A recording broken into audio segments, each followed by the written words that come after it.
Bismillahirrahmanirrahim. Assalamualaikum warahmatullahi wabarakatuh. Perkenalkan, nama saya Andi Shalana Nurasila dari kelompok 7 yang membawakan materi tentang Nahdlatul Ulama. Di sini saya akan menjelaskan biografi Nahdlatul Ulama. Kiai Hasyim Asy'ari lahir pada tanggal 10 April 1875 atau menurut penanggalan Arab lahir pada tanggal 24 Zulhijjah 1287 Hijriah di Desa Gedang, Kecamatan Diwa, Kabupaten Jombang, Jawa Timur. Kemudian beliau wafat pada tanggal 25 Juli 1947 yang kemudian dikebumikan di Tebu Ireng, Jombang. Kiai Hasyim Asy'ari merupakan putra dari pasangan Kiai Asy'ari dan Halimah. Ayahnya Kiai Asy'ari merupakan seorang pemimpin pesantren yang berada di sebelah selatan Jombang.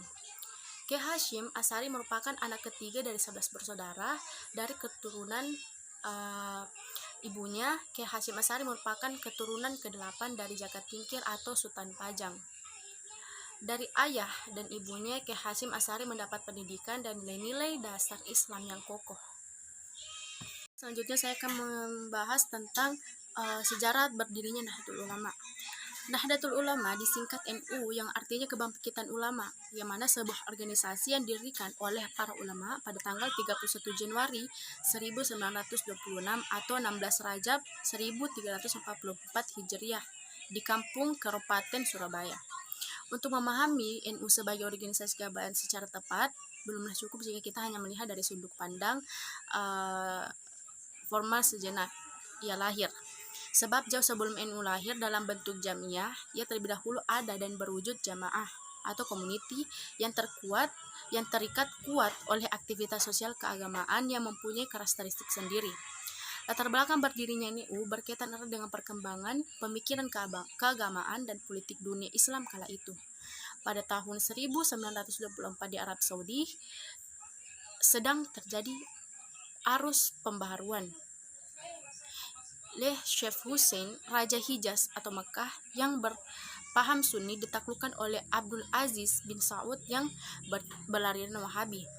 Pada tahun 1924 juga di Indonesia, Kiai Wahab Hasbullah mulai memberikan gagasannya pada Kiai Hasyim Asy'ari untuk perlunya didirikan NU. Sampai 2 tahun kemudian, pada tahun 1926 baru diizinkan untuk mengumpulkan semua ulama untuk mendirikan Nahdlatul Ulama atau disingkat dengan NU. Tujuan didirikannya organisasi NU ini adalah untuk mempertahankan praktik keagamaan yang sudah bertradisi di Nusantara untuk mengimbangi gencarnya ekspansi pembaharuan Islam. Karena itulah gerakan NU dikenal memiliki ciri dan membawa nilai kearifan lokal serta resistensi kuat untuk mempertahankan budaya pesantren. Pesantren nampaknya merupakan lembaga dakwah NU yang paling penting, dominan, dan tua sebagai tempat pengkajian Islam, yang mana pesantren sendiri merupakan lembaga pendidikan Islam yang khas di Indonesia. Kemudian basis pesantren umumnya di daerah pedesaan, sehingga tidak mengherankan jika nilai-nilai tradisi yang dibangun sangat relevan dengan budaya masyarakat Islam pedesaan. Nilai-nilai tradisi pesantren inilah yang sebenarnya merupakan salah satu substansi dalam menanamkan nilai-nilai keislaman. Benteng pertahanan terhadap golongan pembaru yang didirikan kalangan tradisi di Pulau Jawa berbentuk Nahdlatul Ulama. Didirikan tahun 1926. Kehadiran dan kelahiran Nahdlatul Ulama sebagai organisasi para ulama di tengah-tengah masyarakat yang plural dan majemuk seperti Indonesia bukan suatu kebetulan. Terdapat pilihan-pilihan logis serta sadar atau keterbentuknya NU oleh para ulama tradisional waktu itu. Jika diteliti secara seksama, sejak kelahirannya, NU telah dihadapkan pada pertarungan ideologi yang ada sebelumnya. Berdirinya Nahdlatul Ulama bisa dilepaskan dengan upaya mempertahankan ajaran Ahlu Sunnah wal Jamaah. Bismillahirrahmanirrahim. Sebelumnya perkenalkan, nama saya Siti Nur Aisyah. Di sini saya akan melanjutkan pemaparan materi dari pemateri pertama, yaitu tentang Nahdlatul Ulama. Nah, di sini saya akan melanjutkan pemaparan materi yaitu membahas tentang sejarah terbentuknya NU atau Nahdlatul Ulama dan lembaga pendidikan Nahdlatul Ulama. Nah, berdirinya NU atau Nahdlatul Ulama tidak bisa dilepaskan atau tidak bisa terlepaskan dalam upaya mempertahankan dalam upaya mempertahankan Ahlus Sunnah wal Jamaah atau Aswaja itu sendiri. Nah, ajaran ini bersumber dari Al-Quran, Sunnah, ijma atau keputusan para ulama, dan kias, yaitu kasus-kasus yang ada dalam cerita Al-Quran dan hadis. Nah, seperti dikutip oleh Marijan dari Kiai Haji Mustafa Wisri, ada 3 substansi, yaitu yang pertama yaitu dalam bidang-bidang hukum-hukum Islam yang menganut salah satu ajaran dari 4 mazhab di Indonesia. Nah, seperti Hanafi, Maliki, Syafi'i dan Hambali. Nah, yang dalam praktiknya NU atau Kiai NU menganut kuat mazhab Syafi'i. Kemudian yang kedua yaitu dalam soal tauhid atau ketuhanan. Nah, di sini yaitu menganut ajaran Imam Abu Hasan Al-Asy'ari dan Imam Abu Mansur Al-Maturizi. Kemudian yang ketiga adalah dalam bidang tasawuf, menganut dasar-dasar ajaran Islam Abu Qasim Al-Junaidi. Nah, dalam proses konsultasi faham Sunni berjalan secara evolutis. Nah, pemikiran Sunni dalam bidang teologi bersifat efektif, yaitu memilih salah satu pendapat yang benar. Nah, seorang tokoh Sunni yang terkemukakan dalam masalah qada dan qadar yang menyangkut soal manusia memilih pendapat qadariyah. Nah, sedangkan dalam masalah pelaku dosa besar memilih pendapat murji'ah yang menyatakan bahwa sang pelaku menjadi kufur, hanya imamnya yang masih fasik. Pemikiran yang dikembangkan oleh Hasan Al-Basri inilah yang sebenarnya kemudian diredukasi sebagai pemikiran Ahlus Sunnah wal Jamaah. Kemudian kita beralih kepada Lembaga Pendidikan Nahdlatul Ulama atau NU, Lembaga Pendidikan Islam.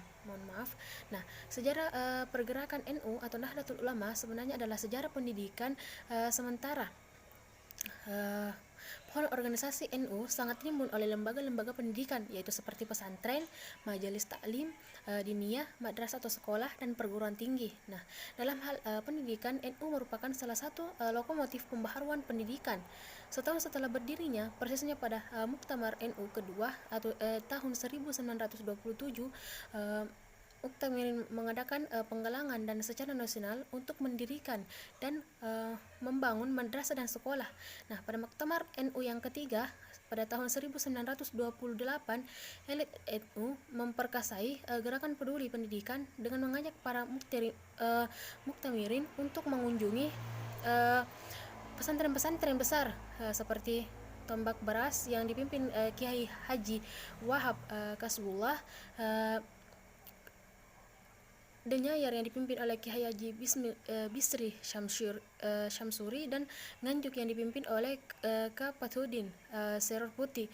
Nah, pada Muktamar NU keempat tahun 1929, panitia Muktamar merespon kecenderungan naiknya kuantitas dan kualitas pendidikan yang mendorong para muktamirin sepakat untuk membentuk wadah khusus yang menangani bidang pendidikan yang bernama Hub Bestot atau Nahdlatul Ulama atau HBNO yang diketahui oleh Ustaz Abdullah Ubaid, waktu itu disebut presiden pada 5 Latiful Huluk Fajar Kebangunan Ulama. Nah, biografi Kiai Haji Hashim Asy'ari. Perkembangan selanjutnya terbentuknya lembaga pendidikan Ma'arif. Nah, ada Muktamar ke-20, nah, yaitu pada tahun 1959 di Jakarta. Dari area Muktamar ke Muktamar hingga Muktamar NU ke-30 tahun 1999 di Kediri, NU tetap menjadikan sektor pendidikan sebagai mainstream atau pemikiran utama. Nah, Munas dan Kombe NU tanggal 25 sampai tanggal 28 Juli 2002 di Pondok Gede, Jakarta menghasilkan Tausiah Pondok Gede tahun 2002 yang mencoba mempertegas kembali posisi bidang pendidikan untuk menjadi prioritas program NU atau Nahdlatul Ulama. Untuk menafsirkan lebih rinci, tak lama setelah itu diselenggarakanlah rapat LPM NU dan musyawarah kerja pengurusan tinggi NU.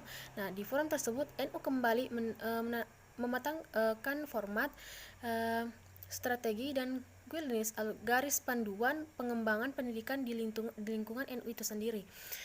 Nah, baik, itulah sedikit gambaran tentang sejarah terbentuknya NU dan lembaga-lembaga pendidikan Islam Nahdlatul Ulama. Mohon maaf bila ada kesalahan. Wassalamualaikum warahmatullahi wabarakatuh.